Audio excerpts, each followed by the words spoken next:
Well, welcome to the Silverrudder team.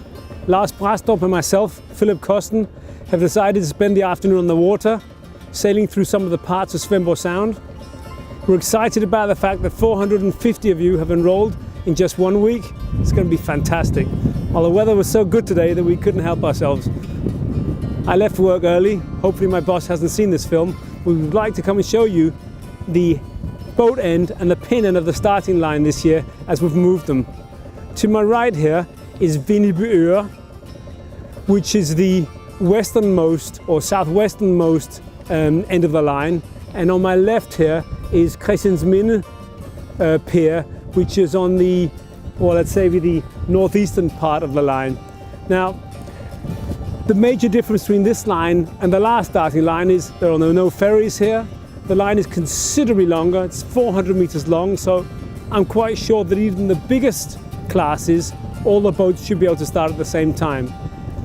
Depending on the weather forecast and the wind conditions, we'll either go east, and a day like today with easterly winds we would beat out of the sound, or in westerly wind we'd set up chutes and go downwind out of the sound. And as we pass through the sound here, we'll pass the island of Turø on our port side and the island of Tåsinge on our starboard side. Now, for those of you who've been here before, and I only haven't been here during the night, know that the trip outside of Svendborg is absolutely beautiful, with small, quaint houses all along the waterline. Hopefully by then it'll be a bit warmer. It's only about 6 degrees and the water's about 5 or 6 degrees here today. Now, one of the other major benefits of starting here is the fact that there's plenty of depth of water throughout the entire start line.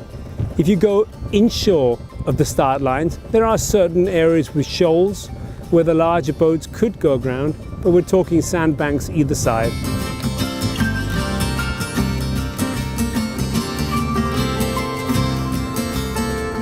There's plenty of space for spectators on either one of the two bridges.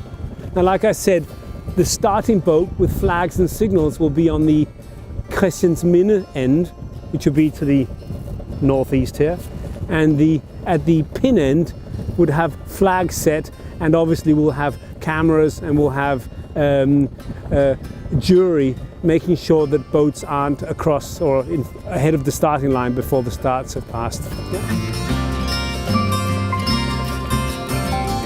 When it comes to current, there should be a little bit less current here as the sound is wider here, but still, this is Svendborg Sound and you may experience 1.5 knots of current, but you'd never get the 3 or 4 knots of current to be experienced under the bridge in 2018 unless it's absolutely severe conditions.